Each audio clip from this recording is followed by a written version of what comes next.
Breathing. It's the first thing you do when you're born and the last thing you'll ever do. We do it about 20,000 times a day, and most of the time, we don't give it a single thought. It's just there. The quiet rhythm that keeps us alive.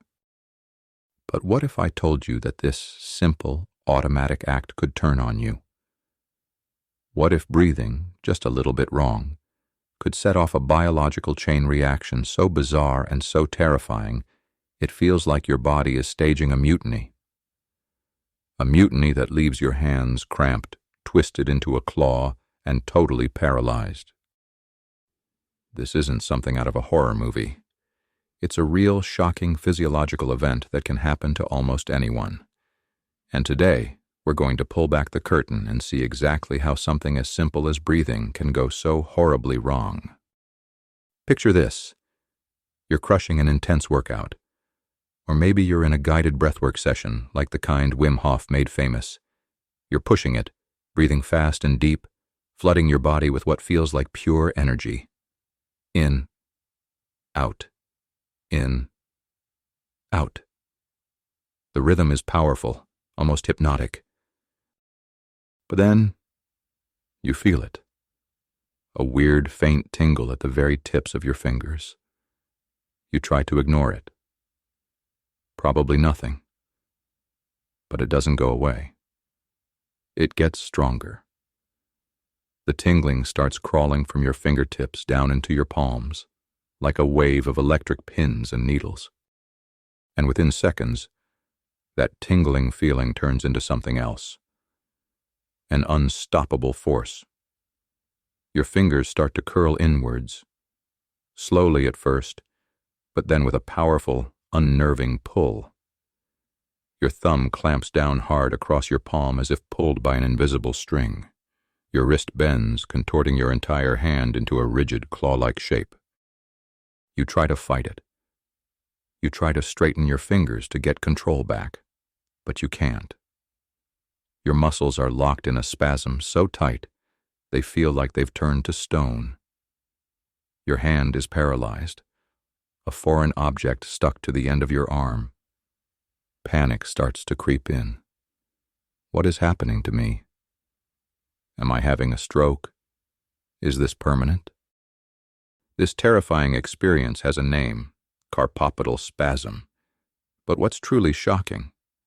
It was all caused by your breathing. So what on earth is going on here?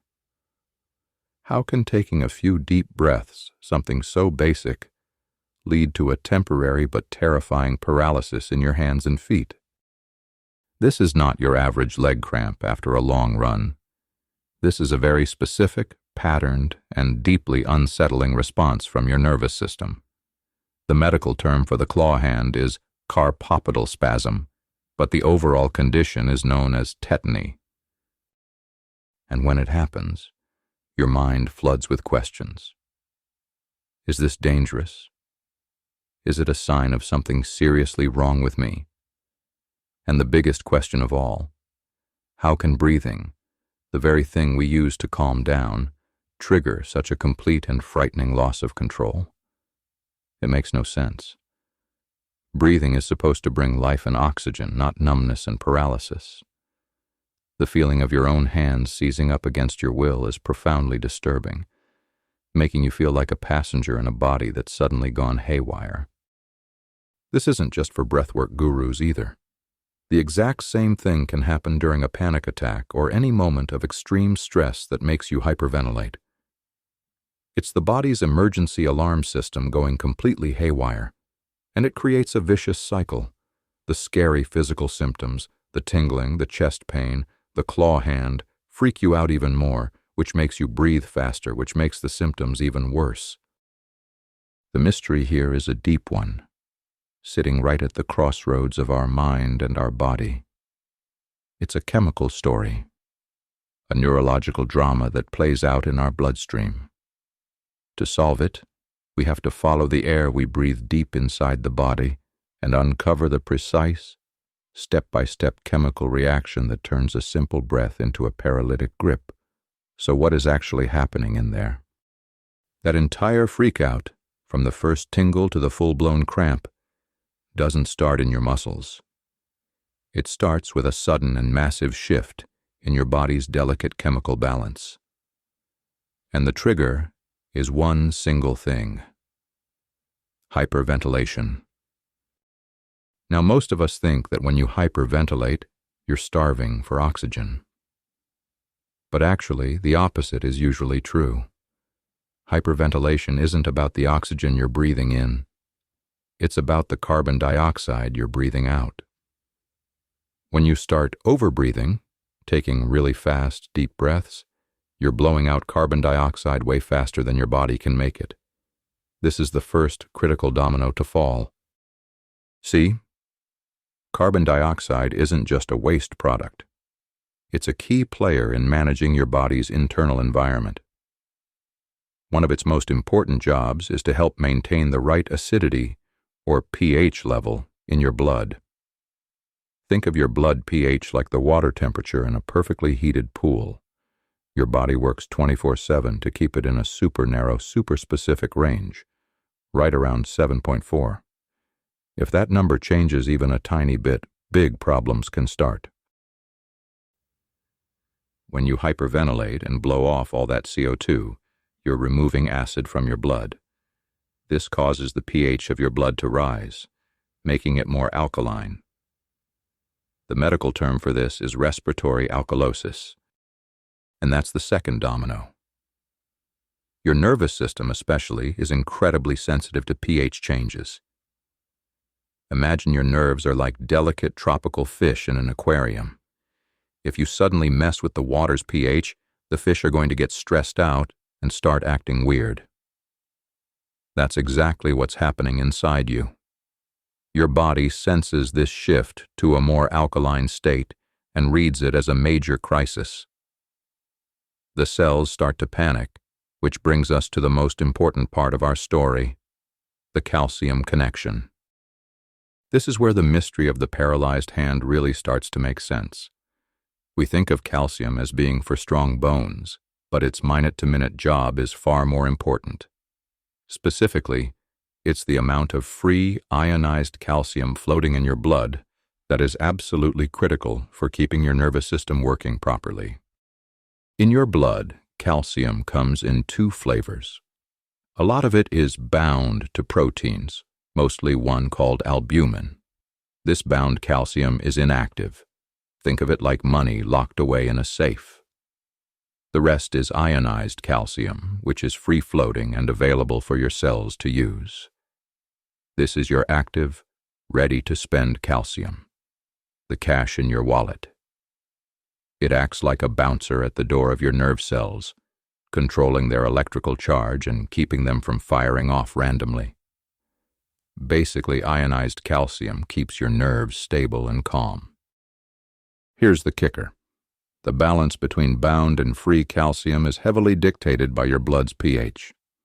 When your blood becomes more alkaline from hyperventilating, the albumin proteins in your blood actually change their shape a little. This change makes them stickier to calcium ions. So they start grabbing onto the free ionized calcium in your blood and don't let go. The total amount of calcium in your body hasn't changed one bit, but the amount of usable ionized calcium suddenly plummets. It's like all the cash in your wallet just got vacuumed up and locked in the safe, even though your total net worth is the same. Your nerves, which need a constant supply of that ionized calcium to stay stable, are suddenly left without their bouncer. This state is called hypocalcemia, specifically a drop in ionized calcium. And it's the final domino. Without enough ionized calcium to keep them in check, the membranes of your nerve cells become leaky and unstable. They get hyperexcitable, like a guitar string pulled way too tight. They're now on a hair trigger, ready to fire off an electrical signal at the slightest touch, or for no reason at all. With your nerves now in this hyperexcitable, jumpy state, they just start firing on their own. Electrical signals, the language of the nervous system, begin shooting out uncontrollably, sending a chaotic storm of commands to your muscles. This is like a massive power surge in your body's electrical grid, and it's what causes those first symptoms, the tingling and numbness around your mouth and in your hands and feet, a sensation called paresthesia. If you keep hyperventilating and the ionized calcium stays low, this nerve hyperactivity gets way worse.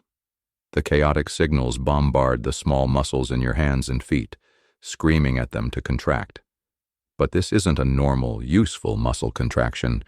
It's a sustained, involuntary, and often painful contraction known as a tetanic spasm or tetany.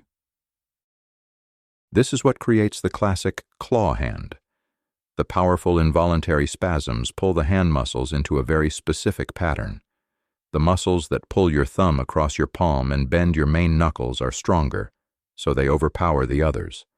At the same time, the muscles that straighten your fingers also contract hard. The result is that alarming carpopedal spasm, wrist bent, main knuckles bent, fingers locked straight, and thumb clamped across the palm. The same thing can happen in your feet, causing them to cramp and point down. The name Carpopedal just refers to the parts it affects. Carpo for the wrist and pedal for the foot. And when you're in the middle of it, it feels like paralysis, because you have absolutely no voluntary control. The muscles are locked so tight you couldn't move them if you tried. It's not that the muscles are weak, it's that they are being so powerfully and constantly stimulated by your haywire nerves that they are frozen in a state of maximum contraction. So while it feels like your hand is paralyzed, what's really happening is the exact opposite.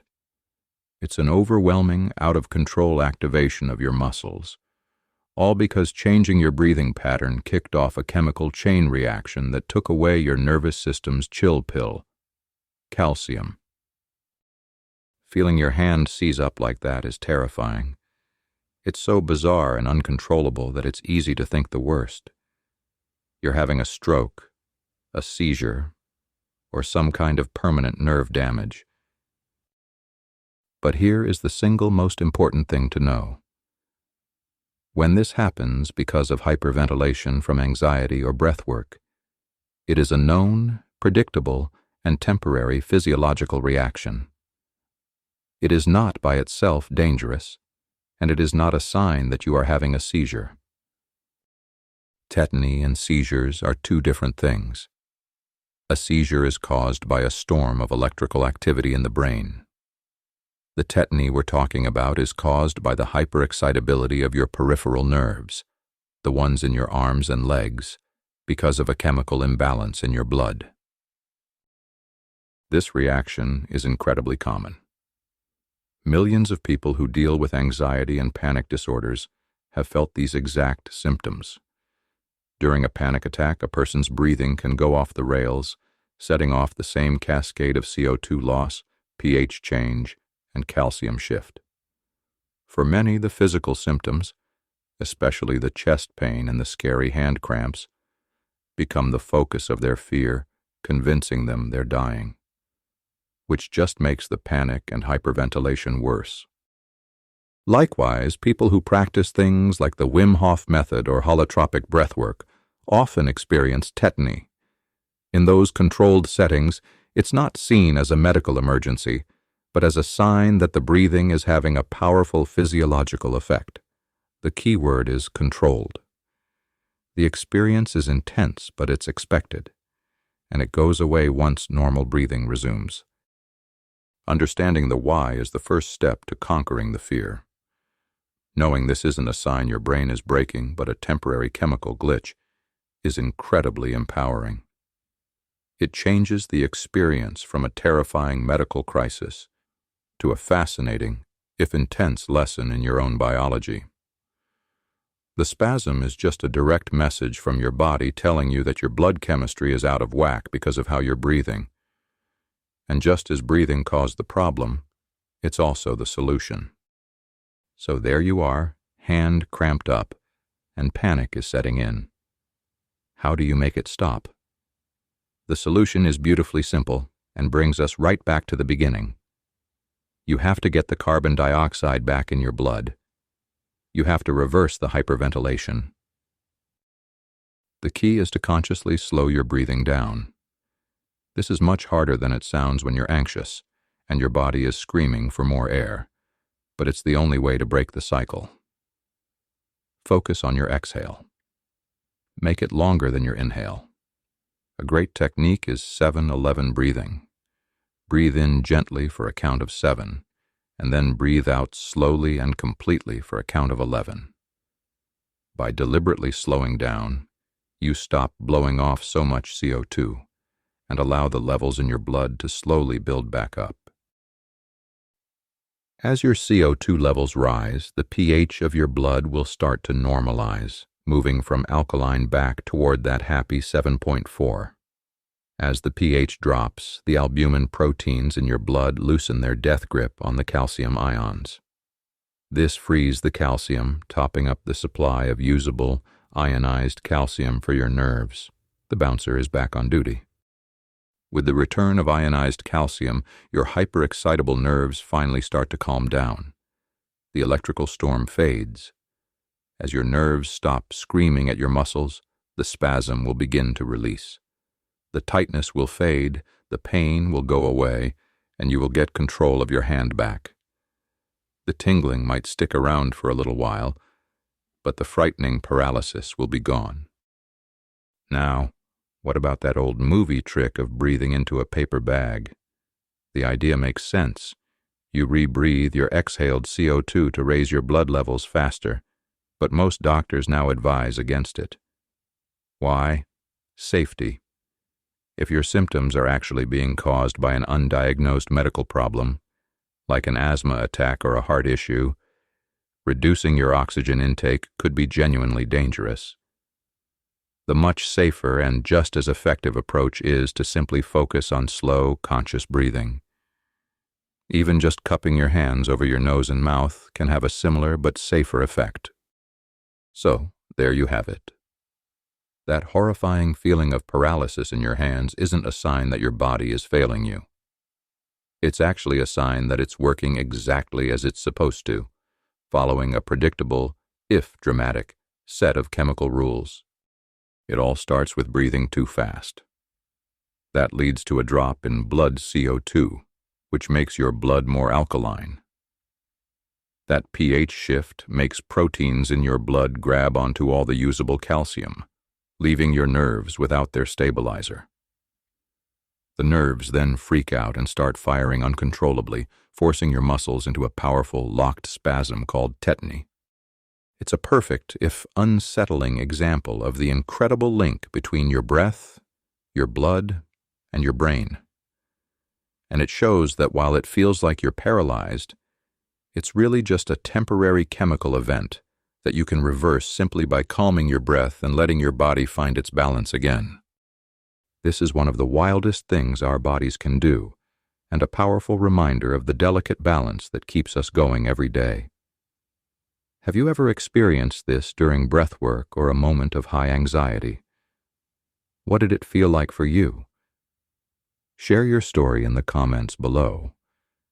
Talking about it helps demystify the experience for everyone.